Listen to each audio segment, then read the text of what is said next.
And I think a lot of the challenge I've seen in startups with understanding how to sell comes from this founder journey. And I'm sure you're super familiar with this, right? Got an idea, there's a problem, they've been in a job, they're in a corporate, they see a problem. I can fix this. I'm going to go off and make a startup, validate it. They chat to 5 people, they chat to 10 people, they chat to 20 people. Yeah, everyone thinks this is a problem. Fantastic. Now I'm going to interview a bunch of people. Everyone goes, love it, love it. Definitely you should invest the rest of your life building this company. You get an understanding there are companies that really need it. Everyone likes it. It's got a big TAM. You then start pitching to investors.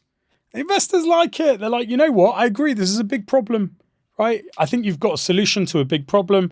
I'm even willing to cut a check, whatever it is. You maybe even find design partners, early adopters with the problem who go, yeah, I agree with that problem, right? And then you go and find people with the problem and you're selling them the solution. And this is a all different ballgame. Completely the last different stage. Ballgame. Completely different ballgame. And it leads to what I think is one of the biggest mistakes in early stage companies.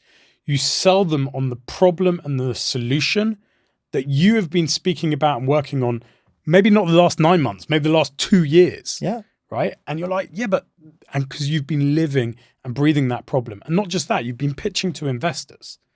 And when you pitch to the investors care about the macro problem, the TAM. I want to know that this is a generic problem that is big enough for everyone. Instead of pitching the customer what they really care about. What do they really care about? Something else sometimes. Themselves. Yeah. They only care about themselves. They don't care about, and I see pitch after pitch after pitch that starts with, there's this client problem. Pitches. Client pitches, customer sales pitches. Yeah, they're trying to educate the client about what's going on in the market. Nobody cares. They only care about what's going on in their company. And it may not be the same problem that you think that you're pitching towards. Yep. And you, again, we go back to that, you may not be able to go through the front door. Great. And it's okay to ask that question. You know, we've been speaking with XYZ who are your competitors, and they keep saying they've got a problem with this and this. Do you also have that problem? And I go, well, not really. Okay, so how are you guys dealing with that? Mm-hmm. So you can ask on the status quo, and then you start questioning around it and try and find other problems that you might be relevant to talk about. But the total problem to the market is not the same as that individual problem. And it is different for each industry that you're selling to, each company you're selling to, each department, and each stakeholder. Mm-hmm. So everyone's got different aspects. And I think it helps to start asking yourself, what does the customer really care about? Is what you're selling to them, is what you're pitching to them, is it a nice have or a must have? Mm-hmm. And the third one, and we found a really big challenge with this in most of the companies I've worked with in the SaaS space. That's really cool. So what? Right? That's really cool. So what question I think is huge, especially in disruptive technologies. And I'll give you 2 examples of this. Okay. So one of them was with ClickTel in the early days, right? So for those of you who don't know, ClickTel was it is still Content Square web optimization platform. It understood everywhere someone was moving on a web page. You can see the mouse move, you see heat maps, you see all of that. And to be honest, 14 years ago, when I first saw it, and when anyone saw it, they were like, wow. Right? Literally, I got demo after demo where people would say, wow. Right? The idea of JavaScript being able to see what you were doing on a web page at the time was revolutionary, even though it's now commodity. And we went demo after demo of hearing wow, and then nothing happened. And we couldn't understand this. Why was no one buying this? Literally, people's jaw drop on the demo, and then we weren't getting deals. And what we realized was 2 aspects on this. Number one, and this is really important to think about, there is always someone who is not in the room. And this is fundamental when you're doing Speaking of stakeholders that should be involved in the sales process. Correct. There's always someone who they're going to have to tell it to or explain it to. Right? And very often it's someone who goes off to have a look at a new piece of technology and then comes back to the weekly meeting and goes, oh yeah, I saw this really cool thing. We can see everyone on our webpage. And the next question that anyone will ask is, why would we care? So what? So what? So what? What do we do with that? Now, we were very lucky at ClickTel at the time that we were doing this was the explosion that an industry in essence was built at the same time of web optimization. And that web optimization was A/B testing, multivariant testing on the web page. People got jobs that were web optimization managers and needed technology to come up with what they should test and what they should improve and what they should optimize. And we had to build a narrative around that. And by the way, the same thing happened at SimilarWeb, right? Very often you would show someone data. It's always an irony, is like, what's the first web page you go to when you're offered to see any web page in the world? Your own, right? There's a brilliant Michael McIntyre skit about Google Earth, right? You have this ability to see any page, anywhere map in the whole world, any then map. You're gonna go to your own house, right? Childhood it's our house. Yeah. It's our house. What? By the way, that happens primarily because people want to validate and test and build trust and go, yes, that is what my house looks like. So this technology works, which allows you to then trust it when you go anywhere else in the world. You can validate that it's not bullshitting you. This is really, it's the truth because you can see it. And the same thing happened at SimilarWeb. Then it was a question, well, what do I do with that? No, that was fine because it's marketing data and market intelligence. But again, a primary element of the sales process became, let me go and deal with this afterwards and help you understand how this solves your problems, how you enable someone to use what you're giving them. Yeah. My favorite example of this is the Amazon Alexa, by the way. So I wanted an Amazon Alexa back in the early days of it. And my wife is an accountant, runs procurement and all of that sort of stuff. So every spend I have, I mean, it's good. It's good that I have her, otherwise I'd be broke. The purchasing process in the house is a bit... Exactly.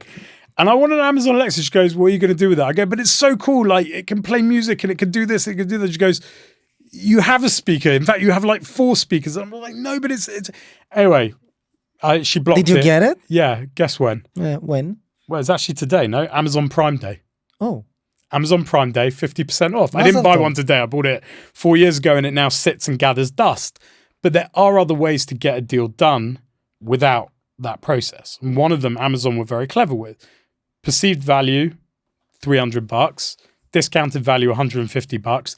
Even if you're going to use it just as a speaker, it's a reasonable speaker, it's a good speaker, and you've got all the other cool bits with it. So even if you don't use it for its intended use case, it's cheap enough to validate it. In comparison to other products that do one feature out of many features that Alexa does. Correct. Got it. Just play music. So we won't sell you the whole Alexa suite. We'll sell you just Alexa as a speaker with some add-ons, and it will cost as an average. Same amount as what you would have paid for a speaker. Yeah, all right, cool. So I want to go back to that element of how you navigate stakeholders, right? And I think it's an art and a science, but I think you need to understand who you're dealing with. And by the way, I think it's one of the hardest things to do on a Zoom as opposed to in person. It's one of the things I most miss about in-person meetings, that when you turn up at someone's office, you immediately feel much better. You can get a feel much better as to where you are in that deal. Yeah. Have they taken you to the conference room? Are they taking you to the cafe? Are they meeting you off-site? Are they bringing in other people? How do other people react when you walk through the floor with them? All of those elements give you a feel as to the kudos and the ability of your stakeholder to get this deal done, right? And I think that's super important. Can you explain more about that? Because I think you mentioned a bunch of examples that other people that listening to this podcast might be curious about. If they take you to the coffee and hiding you out, that means no good. If they take me to the conference room with the glass windows, it means that I'm good. Like, what is the correlation between those actions to you got to think me about concluding the status of the deal? Okay, so I think it's all about what you're trying to get a read for is how much this stakeholder that you have has an ability to get stuff done. How much self-confidence does he have inside that company? Now, that doesn't necessarily mean whether he's senior or junior. It's purely about his own perception in the company and how much he's willing to, excuse the expression, put his balls on the line for you. Yeah. Right. And if he's booking meeting rooms, that's meeting rooms that potentially aren't being used or is more likely to be flagged to his boss, which means his boss is aware of this. The second his boss is aware that you're coming in and that he's spending time on you, then he has to justify that this is a real thing that is worth investing in and spending time going through the process on. Yeah.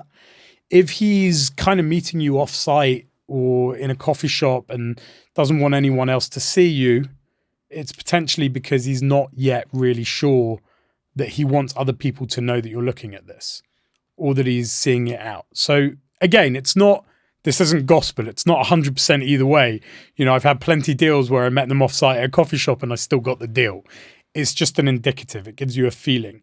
You also get to see where his office is, right? Does he have a corner office? And I know all of these things are relatively archaic. We're going back 10, 11 years. But you can see these things on a Zoom as well. What do I mean by that? Can he bring in other people quickly? Does he action it when you say, oh yeah, I want to show this guy about it? Does he then action it? Or does he ignore you? How quickly is he moving in things? You can sometimes feel the chemistry between those 2 or 3 different stakeholders inside the Zoom as to who's leading, who's interrupting, who the real power players are, how interested they actually are in the call. And you need to ask those questions as well. Have you bought anything like this before? Right? Who are the other stakeholders that we need to bring in on this? Yeah, so this is just to give a bit of a context. So we talked about like what is sales, which is a bit counterintuitive to what we think sales is. Then we went through a bunch of stuff that we need to consider while selling, to understand that we sell to the customer, to his own needs, to something that it may be unrelated to the pain that we sold to ourselves.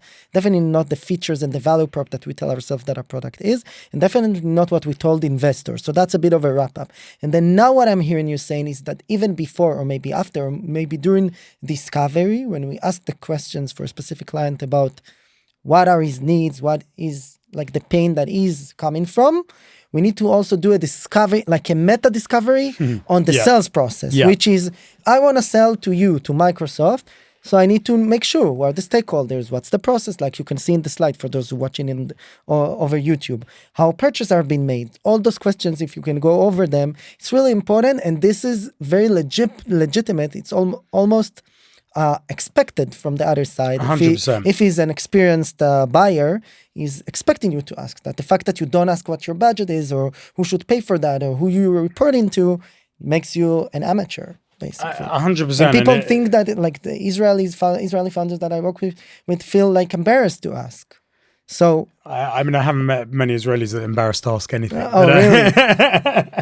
but yeah, no, I agree with you. I think there's an expectation here. And by the way, they feel it. They know when they're working with an experienced salesperson who knows how to ask these questions in the right way, and someone who just ignores them. It's like, well, you're not really leading me through the sale. Again, there's 2 aspects to the sale which you've highlighted here. One is understanding the fit and building the solution to the fit and selling them on the product.